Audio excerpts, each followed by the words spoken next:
तो hello student, कैसे हैं आप? अच्छे होंगे। मैं आपका Pankaj sir, concept of physics bye Pankaj sir में आप सभी का स्वागत है। तो आज हम लोग इलेक्ट्रोस्टैटिक पोटेंशियल एंड कैपेसिटेंस का लेक्चर नंबर 15 पढ़ेंगे और इस लेक्चर में हम जानेंगे कि जब एक डाइलेक्ट्रिक सब्सटेंस को पैरेलल प्लेट कैपेसिटर के अंदर रख दिया जाता है, प्लेट के बीच में रख दिया जाता है, तो उसमें कितना इंड्यूस चार्ज होता है, उस पर कितना चार्ज आ जाता है, ये चीज हम लोग कैलकुलेट करेंगे। इसके बाद जानेंगे कि अगर हम उसमें डाइलेक्ट्रिक सब्सटेंस रखते हैं तो उसके कैपेसिटेंस पे क्या इफेक्ट पड़ता है, उसका कैपेसिटेंस बढ़ता है कि घटता है, ऐसी चीज उसकी एनर्जी डेंसिटी निकाली जाएगी। तो आज का लेक्चर बड़ा मजेदार होने वाला है। तो आइए हम लोग स्टार्ट करते हैं। ओके, थैंक यू क्या थैंक यू बोलेंगे पहले, कोई बात नहीं। देखिए यहां पर देखिए हमने एक पैरेलल प्लेट कैपेसिटर लिया, ड्रून करके ड्रून करके ऐसे करके ड्रून। यहां पर इस पे पॉजिटिव चार्ज ठीक करके, इसका चार्ज प्लस क्यू, इसका चार्ज माइनस क्यू, समथिंग इसको हमने ऐड कर जोड़ दिया होगा, अर्थ से कनेक्ट करा दिया, सब मामला इस तरह का था। तो इसके अंदर जो एक हमने डाइलेक्ट्रिक सब्सटेंस को इंड्यूस इसके अंदर रखा है, तो इसकी कहानी कुछ इस ढंग की बनती है। जैसे जब हम इस पे रखते हैं, ये मान लीजिए पॉजिटिव प्लेट है ना भाई, थोड़ा सा इस बात को समझने के लिए आपको थोड़ा बैक चलना पड़ेगा। इसके लिए जो फील्ड की डायरेक्शन होती है वो पॉजिटिव टू नेगेटिव होती है, यानी कि हम इधर की तरफ इसके इलेक्ट्रिक फील्ड बन रही है।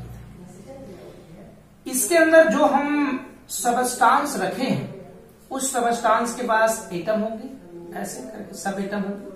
तो भाई साहब उस एटम के सेंटर में पॉजिटिव चार्ज होता है, उसके बाहरी ऑर्बिटल में इलेक्ट्रॉन यानी नेगेटिव चार्ज होता है। जब इसको हम इसमें रख देंगे तो क्या होगा, पॉजिटिव चार्ज पे फोर्स, फील्ड की डायरेक्शन में, तो ये पॉजिटिव चार्ज इधर आ जाएगा और नेगेटिव चार्ज पे फोर्स अपोजिट डायरेक्शन में लगता है, तो ये इधर आ जाएगा। इट मींस ऐसा हो जाएगा, पोलराइज्ड हो जाएगा। मतलब एक ही एटम पे पॉजिटिव वाला उसका एक तरफ खिसक गया, उसके सब नेगेटिव एक तरफ खिसक गया, इसे हम लोग कहते हैं पोलराइज्ड हो जाना। तो ये पोलराइज्ड हो जाता है। अच्छा, तो इसमें इस तरह का पोलराइजेशन होगा, ऐसे समथिंग देख लीजिए, आप समझ लीजिए। इस पे ये सब नेगेटिव इधर, पॉजिटिव इधर, तो इसके नेगेटिव इधर, पॉजिटिव इधर, नेगेटिव इधर, पॉजिटिव इधर, ऐसे नेगेटिव इधर, पॉजिटिव इधर, नेगेटिव इधर, पॉजिटिव इधर। तो आपको नहीं लग रहा है कि इसका अगर हम ये वाला पोर्शन देखें तो नेगेटिव चार्ज हो गया, ये वाला पोर्शन देखें तो पॉजिटिव चार्ज हो गया, यानी कि जो डाइलेक्ट्रिक सब्सटेंस रखा गया है उस डाइलेक्ट्रिक सब्सटेंस का एक किनारा जो है नेगेटिव चार्ज हो गया है और दूसरा जो किनारा है वो पॉजिटिव चार्ज हो गया। Minus minus minus, plus plus plus. Okay, इसका जो डाइलेक्ट्रिक सब्सटेंस का जो कांस्टेंट है T।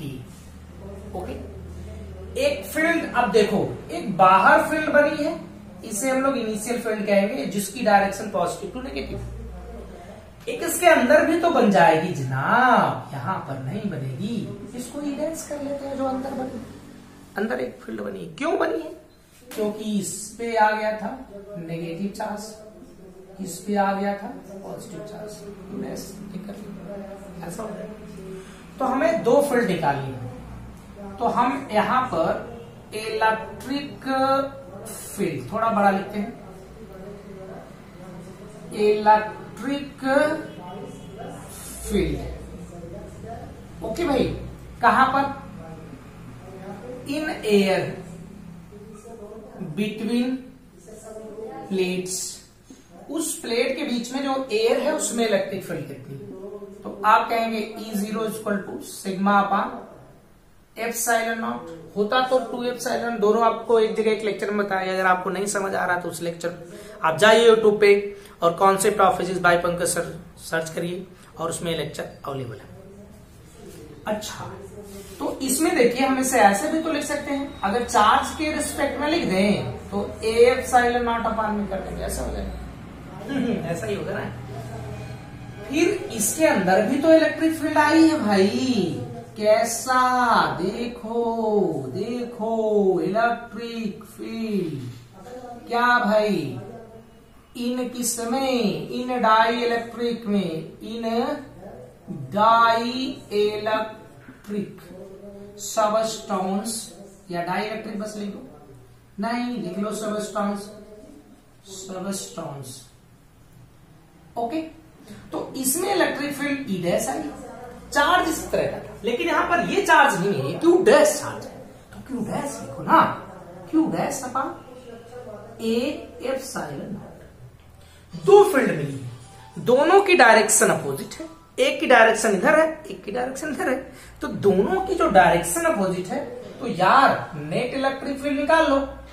नेट इलेक्ट्रिक फील्ड बोलिए E is equal to E1 minus E2, E1 minus E2, E1 बड़ा है E2 छोटा है, ऐसा कर ले, E1 बड़ा है E2 छोटा, ऐसा हो जाएगा। E1 की वैल्यू ये है, E1 E2 नहीं बल्कि इसको हम ऐसे लिखेंगे E0 और इसको E डैश, ऐसा लिखेंगे, है ना। यहां पर अभी हम समझेंगे उस बात को। इस पे जो चार्ज आया है वो उस, ये जो Q डैश है इस Q के इक्वल नहीं होता है, केवल एक कंडीशन में होता है, जब उसके अंदर एक हम लोग मेटल रख दे तब उसके लिए इक्वल होता है। फिलहाल हम अभी मेटल नहीं मान रहे हैं, तो यहां पर इसकी वैल्यू कितनी, बोलो बोलो बोलो बोलो बोलो बोलो, Q by A epsilon naught, इसकी value Q dash upon A epsilon not.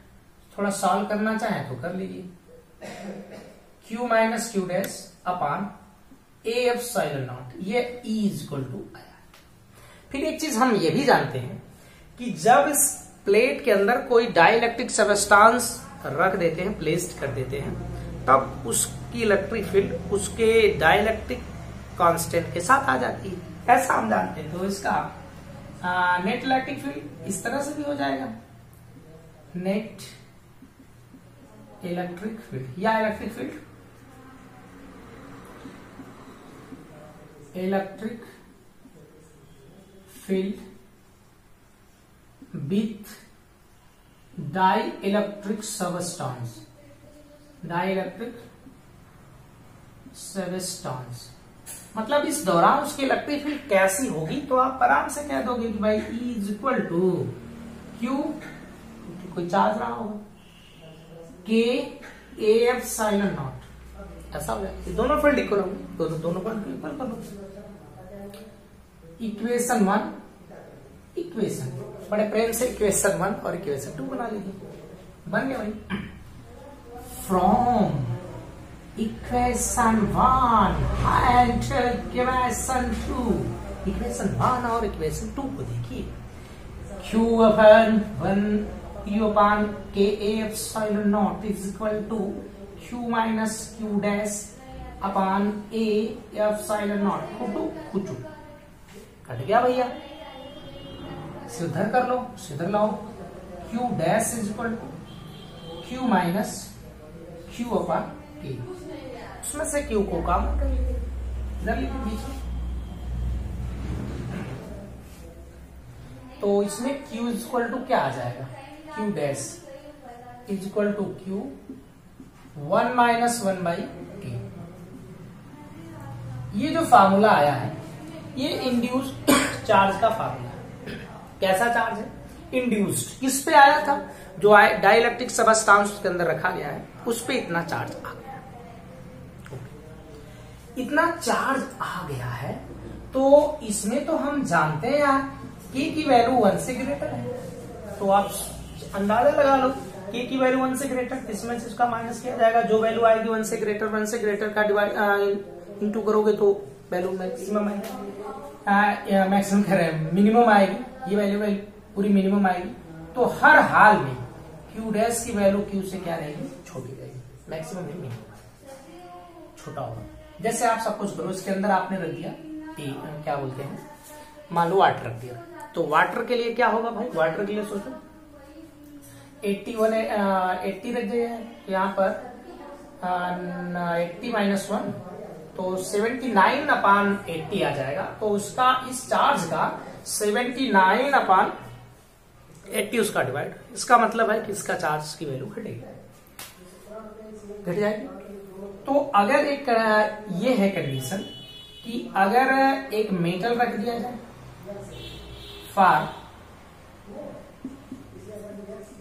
For metal as dielectric, अगर हमने इसमें मेटल को रख दिया है डाइलेक्ट्रिक के तौर पे, तो क्या होगा, के की वैल्यू इनफाइनाइट होगी।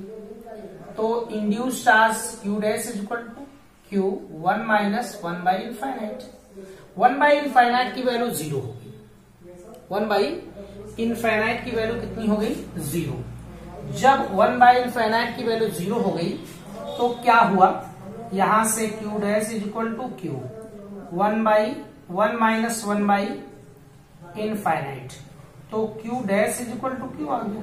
मतलब कि जब हम इसमें एक कोई मेटल रखते हैं तो मेटल रखने से दोनों पे चार्ज इक्वल क्वांटिटी का आता है, जितना इस पे चार्ज आएगा उतना इस पे आएगा। बट ये है कि इधर वाले में अगर पॉजिटिव है तो इसके ठीक सामने नेगेटिव चार्ज आएगा। ओके, इस पे अगर पॉजिटिव है इस वाले पे नेगेटिव चार्ज। इसे आराम से आप नोट कर लें अच्छे से, तुरंत एडवांस नोट करिए। ओके, आप इसे नोट करिए, आगे में इसे मिटा दीजिए। अब हम लोग चेक करें कि इसका इफेक्ट जो है डाइलेक्ट्रिक सब्सटेंस जो रख दिया जा रहा है उसका क्या इफेक्ट पड़ रहा है। तो चेक करेंगे इफेक्ट क्या पड़ रहा है, चलो देखते हैं। तो यहां पर इफेक्ट ऑफ किसका भाई, dielectric on capacitance of capacitor, ऐसा है ना भाई। तो ये अगर इस तरह का है तो उसमें क्या ऐसी चीज चेंजिंग आती है, हम लोग चेक कर ले। तो इसमें देखिए, पहले मान लीजिए एयर है, एक पैरेलल प्लेट कैपेसिटर, इसके बीच में एयर है भाई, और ये आपने इसमें चार्ज दे दिया। इसमें जो चार्ज आया है प्लस क्यू, इस पे जो चार्ज है माइनस क्यू। इनके बीच की जो दूरी है वो डिस्टेंस है, वो जो डिस्टेंस है वो कितनी है, स्मॉल डी है, उसके बीच की डिस्टेंस स्मॉल डी है। इसमें जो पोटेंशियल इसका आएगा, इसका पोटेंशियल दोनों का होगा, उसको हम V0 कहते हैं। तो देखते हैं, तो सबसे पहले इसके अंदर जो इलेक्ट्रिक फील्ड होगी, तो भाई इसके अंदर इलेक्ट्रिक फील्ड कितनी होगी, इलेक्ट्रिक फील्ड बोलो, इसे चलो हम E0 कह दें, ऐसी इलेक्ट्रिक फील्ड होगी। तो सिग्मा अपान एप्सिलॉन नॉट, दोनों तरफ की इलेक्ट्रिक फील्ड हम जानते हैं, तो E0 is equal to Q upon, ऐसा लिख सकते हो आप, क्यू अपान ए भी आ जाएगा इसके साथ, ए भी आ गया, एप्सिलॉन नॉट। क्यों भाई ऐसा आ गया कि सिग्मा इज इक्वल टू होता है क्यू अपान ए करके, ऐसा होता है sigma is equal to Q upon A, ऐसा। पोटेंशियल डिफरेंस अगर हम निकालना चाहें इसके बीच का, पोटेंशियल डिफरेंस कितना आएगा, potential difference V0 is equal to E0 by D, ऐसा ही हो जाएगा पोटेंशियल डिफरेंस। यार इलेक्ट्रिक फील्ड इस फॉर्म में तो हो सकती है, sorry potential difference V is equal to, ये कौन सा फॉर्मूला आ गया भाई, मैं तो भी बड़ा बच्चा हो गया, ये कौन सा फॉर्मूला मैंने लिया, इस तरह का होता भाई।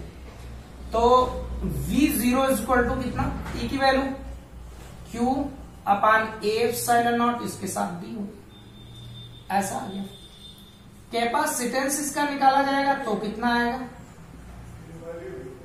Capacitance C0 is equal to Q upon V0, ऐसा हो जाएगा। Q को रहने दो, अपान इसकी वैल्यू बोलो Q into D upon A epsilon not, Q से Q कैंसिल हो जाएगा, इसकी value A epsilon naught by D. तो हमारे पास जो फॉर्मूला निकल कर आया है C0 equal to A epsilon naught by D करके आया, इक्वेशन नंबर इसको 1 कर लेंगे। अब क्या करते हैं कि इस प्लेट के बीच में, ये प्लेट हो गई और इसके बीच में एक कोई भी सबस्टांस रखते हैं जिसका डाइलेक्ट्रिक कांस्टेंट K है। ऐसा होगा, कहानी उसी तरह की थी, अब ऐसी होगी। तब इलेक्ट्रिक फील्ड क्या होती है? इलेक्ट्रिक फील्ड डिक्रीज करती है। इस समय इलेक्ट्रिक फील्ड क्या करती है? डिक्रीज करती है। यह हो जाएगी E equal to E0 by K। Electric field घटती है इंड्यूस चार्ज की वजह से, आसान कर सकते हैं, जो चार्ज उस पर आता है पोलराइजेशन के कारण। तो इसमें E की वैल्यू E0 की कितनी है? Q अपान, तो यहां से आ जाएगा K A एप्सिलॉन नॉट, यह E बराबर चल रहा है। फिर वही पोटेंशियल डिफरेंस निकाल दीजिए। अब हालात ये होगा कि पोटेंशियल डिफरेंस जो हम निकालेंगे वो कैसा रहेगा? तो भाई V इज इक्वल टू रहेगा E इंटू डी, डी तो हमने नहीं बदला, डी वही रहने दिया। यहां से आ गया आपका Q by K A epsilon not into D. इसका हम लोग कैपेसिटेंस अगर निकालते हैं तो कैपेसिटेंस इज इक्वल टू कितना आता भाई? Q अपान V कर लेंगे। तो Q अपान जब भी इसमें आएगा तो Q अपान V कैसे इसमें वैल्यू आएगी बताइए? तो C की वैल्यू कितनी? C की वैल्यू तो निकाल दीजिए आप। C बराबर Q upon Q into D upon K A epsilon not, Q से Q कैंसिल हो जाएगा, C बराबर K A epsilon naught by D. इसे आप इक्वेशन नंबर 2 कर लीजिए। आइए इन दोनों इक्वेशन के बारे में हम लोग डिस्कशन कर देते हैं। देख लीजिए इधर का सब देख लीजिए और मैं मिटाने जा रहा हूं इधर का। एक आप बढ़िया से देख लीजिए, तो हम मिटा देते हैं इधर का। चलो भाई हमने मिटा दिया। अब इसमें क्या हुआ है कि अगर हम ऐसा कर लें कि दोनों इक्वेशन में डिवाइड कर ले भी, तो इक्वेशन 1 डिवाइड इक्वेशन 2 कितना आ जाएगा? C upon C0 is equal to K, तो C is equal to K into C0। अगर हम इसकी बात करें तो इसकी चर्चा करें तो कैसा होगी इसकी चर्चा? जो A है 1 से ग्रेटर होता है, 1 से ग्रेटर का इसमें मल्टीप्लाई हो रहा है, तो इसका मतलब इसकी वैल्यू ऑलवेज कह सकते हैं क्या हो जाएगा? C is greater than C0। मतलब जब भी हम उसके अंदर डाइलेक्ट्रिक सबस्टांस रखेंगे तो श्योर है कि उसका क्या बदल जाएगा? उसकी कैपेसिटेंस बदलेगी और उस बदलने में इंक्रीज होगा और इंक्रीज ही होगा। ओके, तो इसे आप अच्छे से देख लीजिए, नोट कर लीजिए एक बार। और फिर उसके बाद हम लोग ओके, इसे आप नोट कर लिए, बहुत अच्छा। चलिए अब आगे चलते हैं। इसमें हमको एनर्जी डेंसिटी बताना, तो फटाक से ना उसका खाना है, बहुत अच्छा गाना। तो बोलो भैया, एनर्जी डेंसिटी, क्या निकलेगी? Energy density. तो एनर्जी डेंसिटी का मतलब होता है कि पर यूनिट वॉल्यूम में हम एनर्जी चेक कर लें, तो वही एनर्जी डेंसिटी हो जाती है। तो पर यूनिट वॉल्यूम में हम एनर्जी को क्या करेंगे? चेक करेंगे। आइए चेक किया जाए पर यूनिट वॉल्यूम में एनर्जी। तो पहले हम लोग कैपेसिटेंस देखते हैं। Capacitance of parallel plate capacitor, parallel plate capacitor